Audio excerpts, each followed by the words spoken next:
Hello, beautiful friends. Welcome to Social Studies. This is actually the last week that we are going to be focusing on different countries and learning about different cultures.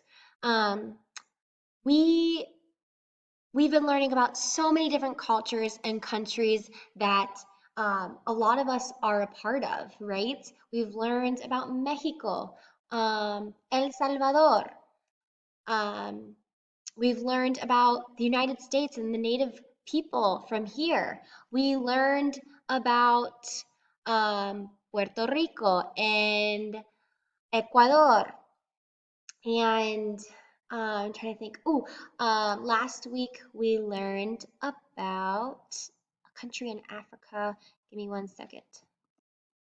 We learned about Ethiopia.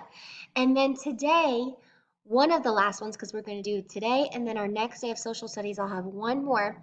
But we're learning about a country, and let me give you a clue. We're going to the continent of Africa again. So last week we were in Africa as well for the country um, of Ethiopia, and we're going to go back there, but this time we're going to look at, remember Ethiopia was here? We're going to go to this one in red. It's pretty small. Let me see if I can make it a little bit bigger. This one right here, Burkina Faso. I'm so excited. Our friend Ephraim, his family is from Burkina Faso. So that is why we're learning about this country inside of Africa. Normally, I start by reading a book, but this time I'm actually going to start with telling you a little bit about the country, and then I'm going to read the book, okay? So first of all, we've got the flag. So you've got the red and the green, and then the star in the middle. Very cool. And then I wanted to show you, oh, I don't know why it moved this way. Here, let me change this. Okay, so the languages that they speak in Burkina Faso, the main language is French. So Ephraim and his family, they know French. But that, even though that's the main or the official language is what they call it, most people actually speak the language More or More. I'm not sure how to pronounce it, but this one, More. Some people also use this language, Dula, I think is how you say it, and they use it for business. So like when they're trading things or selling things, they'll use this language. Um, these are More and Dula are more of the traditional and native languages. The language of French is only there because, as we've learned with all these different countries, like the language that is spoken has a lot to do with who took over, who came in and said, "This is our land, we're taking it from you," and then they taught them the language they spoke. So if they speak French as the official language, we can guess who do you think at one point ruled over this country and took it from the native people? Well, the French. So it was taken over by the French. Um, but they won their independence, yay, in 1960. So they took their country back and said, nope, we're no longer a part of the French people. We are our own country. And then also, so you know, the country's name, Burkina Faso, it means land of incorruptible people. So it means they're not corrupt, they're good people. Some animals that you would find there are buffalo, antelope, lions, hippos, which that's going to be in our book, hippos, elephants, crocodiles, and monkeys. Pretty cool. Also, just so you know some of their religions, because remember we talked about our religion, and most of us in our school are Catholic or Christian of some sort. The main religion in Burkina Faso is actually Muslim. So the Muslim faith, they believe in God as well. The difference is they don't believe that Jesus was their Lord and Savior. So they still believe in the God, and they read a book with God's words, and they call it the Quran instead of we read the Bible, right? They, instead of going to a church to worship, they go to something called a mosque. That's the building where they worship God. Um, and then I'm trying to think if there's a, you can tell if someone is Muslim a lot of times by the what they're wearing because it's their way of honoring God. So I wanted to show you a picture actually. Um, Here, let me show you a picture of what it would look like. Here is a picture from a book that I have.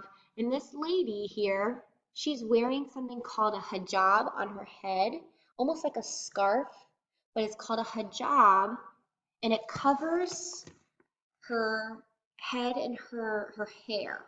Um, and women wear the hijab. Sometimes a man might cover his head as well, but mostly it's the women who cover their heads. But they also wear like long clothes. So see how like her arms are covered as well. They do cover their whole bodies. It's their way of honoring God.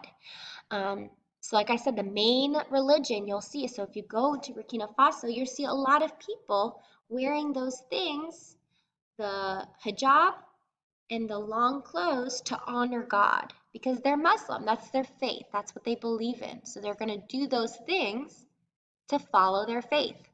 But you also will see some Catholics there as well, probably because of the French who came over and brought over the religion of Catholicism, Catholic. So you'll find some Catholics there too.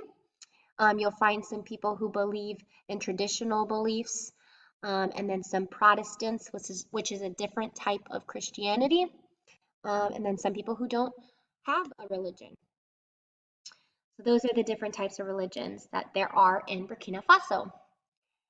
Alrighty, in the book that we're going to read, you're going to see these different places. Lake Tengrela, I'm trying my best to pronounce it, but Lake Tengrela has hippos, and it's this cool, like you can see some people are like paddling their boats in there, but it's a lake that has hippos in them.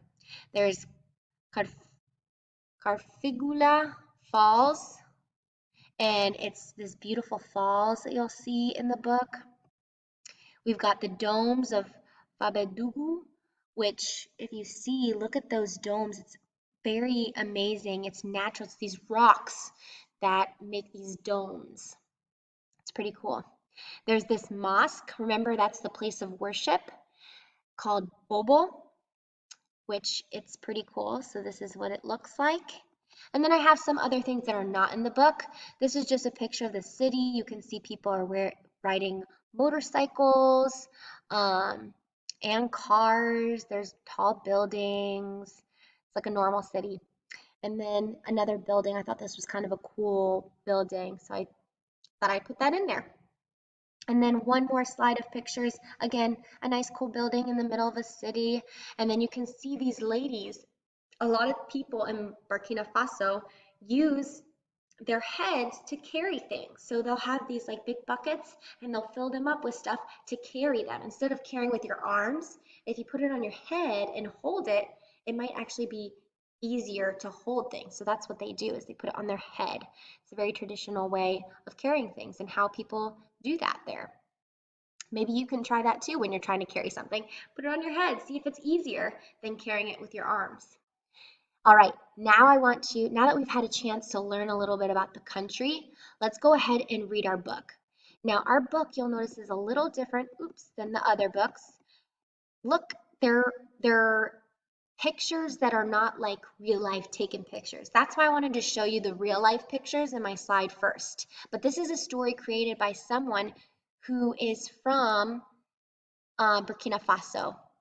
And it is like a made up story, but it's real life things. It's telling you real facts, but like in a story written way. Okay? So it's all aboard for the Bobo Road. Remember, Bobo, if we go back, wrong one. If we go to Bobo, this is where they're going to end up, in Bobo. Okay, so all aboard for the Bobo Road. At the Banfora bus station, a crowd of chattering passengers are climbing aboard Big Ali's minibus. All aboard for the Bobo Road, Big Ali booms. The most beautiful road in the world. High up on the roof of the minibus, helping to load the luggage, are Big Ali's children, Fatima and Gallo. Going to the bus is a special treat, and they're both very excited. So you can see that they can ride on the top of the bus. Beep, beep, they're off. The wheels of the minibus go round. Enjoy the ride, Big Ali booms. Next stop, Lake Tengrela. Fatima and Gallo are riding on the roof. They like looking after the luggage and feeling the wind on their faces. You can see the buses going around. And so remember, they're going to Lake Tengrela. So you know what to expect. What are they going to see? All right. Beside the Hippo Lake, the bus slows down and stops. There are people on to board and luggage to load, two mopeds, which are kind of like motorcycles, two mopeds, and three bicycles. Fatima and Gallo use ropes to tie them down. Beep, beep, they're off again. Goodbye, hippos, Big Ali booms. Next stop, Carfigula Falls. And if you remember, that's the fall here in my picture here. Okay. Beside the waterfall, the bus slows down and stops. There are more people to board and luggage to load, 4 cans of cooking oil and 5 sacks of rice. Beep, beep, and they're off again. Hold on tight, Big Al booms. Next stop, the domes of Fabudugu. Again, the domes are see, that's what you can expect to see.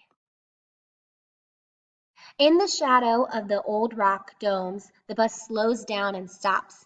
There are even more people to board and luggage to load, 6 enormous yams and 7 watermelons. Don't eat those melons, Gallo, says Fatima. They're not for you. And then, beep, beep, they're off again. I told you this road is beautiful, booms Big Ali. Next stop, the magical forest of Mao. I didn't have a good picture of this, so you'll just have to look here. In the middle of the deep, dark forest, the bus slows down and stops. This time, the luggage is alive. 8 ducks, 9 goats, and 10 chickens. Fatima and Gallo make the animals comfortable. And then, beep, beep, they're off again. Next stop, Bobo, booms Big Ali. Remember what Bobo is. The minibus heads out of the forest and into the big city. Oops. Hooray, shouts Fatima. We're here. They jugger by the fruit stalls and the Caterpillar Cafe, past the train station and the Grand Mosque. So this is a different mosque, a picture of a mosque. So there's 2. This is the Grand Mosque and this is Bobo, which is another mosque. Finally, they arrive at Bobo Station. Everybody off! Wheezing and sneezing, Fatima and Gallo help Big Al to unload 10 chickens, 9 goats, and 8 ducks. A donkey cart is waiting to take the animals to the market. You can see that here. Huffing and puffing, Gallo unloads 7 watermelons and 6 enormous yams. Some women take the fruit and vegetables. Now we can set up our stall, they said. So you can see how they're carrying the watermelons on their heads. Remember, that's what they do. They carry it on their heads to make it easier. Craning and straining, Fatima unloads 5 sacks of rice and 4 cans of cooking oil. Thank you, says a man. Now I can open my restaurant. Tired and hungry, the children help Big Ali to unload 3 bicycles and 2 mopeds. Remember, mopeds are those motorcycles that they use in Burkina Faso. Thank you, said their owners. See you again soon. All the luggage has been taken away, except for just one thing, the big, round, mysterious package wrapped in cloth and string. Look, said Fatima. I wonder who that belongs to. It belongs to you two, booms Big Ali. You deserve it. They open up the big, round package. Dun, dun, and inside is a huge pot of rice, beans, and fried fish. Fatima and Gallo wash their hands and sit down around the pot with their father. Another beautiful sight, breathed Big Ali, gazing at the sunset. Yes, said the children, gazing at the pot, and it's delicious too. So if you're wondering what kinds of foods they might eat, well, beans, rice, fried fish. And that's the end of the story, guys. I hope you enjoyed learning about Burkina Faso. And today, as always, you're going to name 3 things you learned about the country and the culture. So anything new that you learned about these people and their country. All right, I can't wait to see all the different things that you guys learned.